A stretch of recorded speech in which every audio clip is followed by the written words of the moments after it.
तो अभी तक आपने देखा होगा ये वाला चेंजर जो कि 16 एंपियर का, या फिर ये चेंजर जिसको हम बोलते हैं डीपी चेंजर यानी एमसीबी चेंजर, या फिर ये वाला चेंजर जिसको हम बोलते हैं ये 32 एंपियर का चेंजर। लेकिन आज हम लोग देखने वाले हैं ऑटोमेटिक चेंज ओवर स्विच। ये एक ऐसी स्विच है जिसको ऑटोमेटिक तरीके से काम करती है। ऑटोमेटिक का मतलब इसको किसी भी प्रकार का किसी को चेंज करने के लिए किसी आदमी की जरूरत नहीं पड़ेगी कि नहीं लाइट आ गई चेंज करो भाई, इन्वर्टर हो गया या जनरेटर चालू हो गया चेंज करो। ऑटोमेटिक चेंज ओवर स्विच यानी एक ऐसी स्विच जो ऑटोमेटिक तरीके से काम करे। तो देखिए ये है ऑटोमेटिक चेंज ओवर स्विच यानी एक चेंजर है जो ऑटोमेटिक तरीके से काम करता है। तो सबसे पहले इस चेंज ओवर स्विच को हम निकाल करके आपको दिखाते हैं। तो देखिए जब इसको आप ओपन करेंगे तो कुछ ऐसा दिखेगा, यहाँ पे लिखा रहेगा ऑटोमेटिक चेंज ओवर स्विच, और यहाँ पर 1 फेज का है 32 एंपियर का है, यानी एंपियर के हिसाब से आते हैं उसी प्रकार से ये भी है। और इसके अलावा सप्लाई देने के जो पॉइंट है यहाँ पर देखिए 2 लाइट दिया हुआ है, जिसमें एक का नाम है मेंस और एक पे लिखा है जनरेटर। यानी अगर मेन सप्लाई आ रही है तो मेन जलेगा और जनरेटर जब चालू हो रहा है तो जनरेटर जलेगा। लेकिन अगर जनरेटर चल रहा है और उसी समय लाइट को सप्लाई आ गई तो लाइट अपने आप चेंज हो जाती है, जनरेटर की सप्लाई अपने आप कट हो जाती है। यानी मेंस का मतलब मेन प्राथमिकता उसी को दिया जाता है, मेंस वाले को। अब इसमें अगर कनेक्शन की बात करें, यहां पर देखिए इसके अंदर पॉइंट में दिया हुआ है लाइट है, न्यूट्रल है, और यहां पर लिखा है लोड। यानी लोड का मतलब जो हम उपकरण लगाएंगे, जैसे हमने ये बल्ब लगाना है तो इस बल्ब को हम लगाएंगे इसमें, तो ये पॉइंट है लोड का। और उसके बाद है लाइट और जनरेट न्यूट्रल यहां पर है लेकिन लिखा है GEN, मतलब ये जनरेटर का पॉइंट है। उसके अलावा लाइट है और न्यूट्रल है लेकिन आगे लिखा है मेंस, मतलब ये मेन की सप्लाई है। तो सप्लाई देने के लिए सबसे पहले अगर हम इसमें कनेक्शन करना चाहें तो हमें इन 2 स्क्रू को खोलना होगा। हमने इसके दोनों स्क्रू को खोल लिया और अब यहां से इसको हम ऊपर उठाते हैं और ये यहां से खुल जाएगा। अब कनेक्शन देख के बिल्कुल भी घबराना नहीं कि नहीं यार इतने सारे तार कहां से जोड़े जाएंगे, ये इतने पॉइंट कहां से आ गए,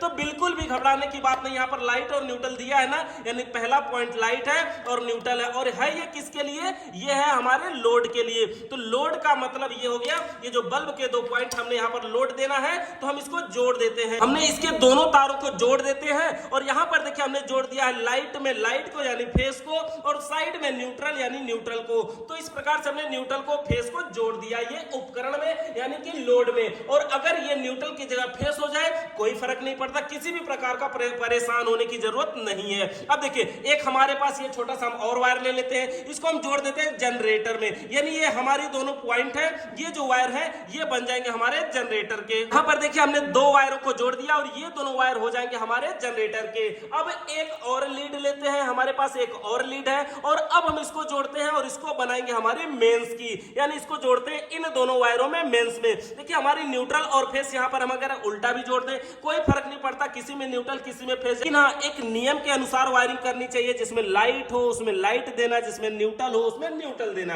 तो अब हम ये तीसरा लीड जोड़ लेते हैं और यहां पर तो देखिए कंप्लीट यहां पर हमने जोड़ लिया। ये हमारा उपकरण यानी लोड वाला पॉइंट हो गया, ये हमारा न्यूट्रल लाइन यानी जनरेटर वाला हो गया बीच में, और ये हमारा लाइट मेंस हो गया यानी ये वाला हमारा मेंस हो गया। तो ये दोनों हमारे पावर के हैं यानी इनपुट है यानी न्यूट्रल फेस है, और लाइट और जनरेटर के हैं। तो सबसे पहले ये हमारा जो जनरेटर वाला पॉइंट है, हमारे पास देखिए एक बोर्ड है, इस बोर्ड में हम सप्लाई देंगे। तो बोर्ड में सप्लाई देने के लिए हमारे पास 2 सॉकेट है। सबसे पहले देखिए ये जो हमारा वायर है बीच में आया यानी जनरेटर वाला है, इसको हम यहां पर लगा देते हैं। जैसे ही इसको लगाएंगे देखेंगे ये बल्ब जल गया, और ये जो लाइट जल रही है GEN यानी जनरेटर वाला जल रही है। यहां पर देख सकते हैं लिखा है GEN यानी जनरेटर वाला बल्ब हमारा चालू हो चुका है। और सेम अगर इसी टाइम हमारा ये लाइट वाला जो वायर है ना, ये जो लाइट वाला सप्लाई है, अगर हम इसको दूसरे सॉकेट में दें यानी इसको मान लें कि हमारी लाइट आ गई है और स्विच को ऑन करेंगे, जैसे ही ऑन करेंगे देखिए हमारा ये वाली सप्लाई ऑन हो जाएगी, देखिए इस तरह से, और ये मेंस चालू हो गया। अब मेंस चालू हो गया, अगर उस टाइम में जनरेटर रहे या ना रहे कोई फर्क नहीं पड़ता, लेकिन हाँ जनरेटर की सप्लाई के लिए यहाँ पे ग्रीन लाइट जलती रहेगी, मतलब जनरेटर भाई आपका चालू है और जाइए इसको बंद करिए, इस प्रकार से संकेत करेगा। लेकिन हाँ ये जो लोड है ना, ये इस समय लाइट से अपने आप कन्वर्ट हो जाता है, यानी मेंस का मतलब मेन प्राथमिकता देता है। बाकी जनरेटर वाली जो सप्लाई है वो जनरेटर की सप्लाई अगर स्टार्ट रहेगा तो लाइट इसमें जलती रहेगी, संकेत करता रहेगा। तो इस प्रकार से बिल्कुल जबरदस्त तरीका, जैसे ही लाइट कटेगी ऑटोमेटिक जनरेटर पे, जैसे ही लाइट आएगी ऑटोमेटिक लाइट पे मेंस पे। और अगर जनरेटर फिर बंद कर दिया जाएगा कुछ नहीं होगा। देखिए अगर जनरेटर बंद किया गया है यानी लाइट कट गई है, जनरेटर पे चल रहा है और जैसे ही हमारी लाइट आएगी, ये जो लाइट है एक बार बंद होकर के ग्लो कर रही है। देखिए और यहां पर देख सकते हैं ये मेंस की सप्लाई है और इस प्रकार से हमारा बल्ब जलता है। तो इसका कनेक्शन बिल्कुल आसान है, बिल्कुल आसान तरीके से कर सकते हैं। इस कनेक्शन से संबंधित अगर आपका कोई सवाल बचता है तो कमेंट करके जरूर बताएं। चैनल पर नए आए तो सब्सक्राइब करिए, बेल आइकन को प्रेस करिए। वीडियो देखने के लिए आप सभी का बहुत बहुत धन्यवाद।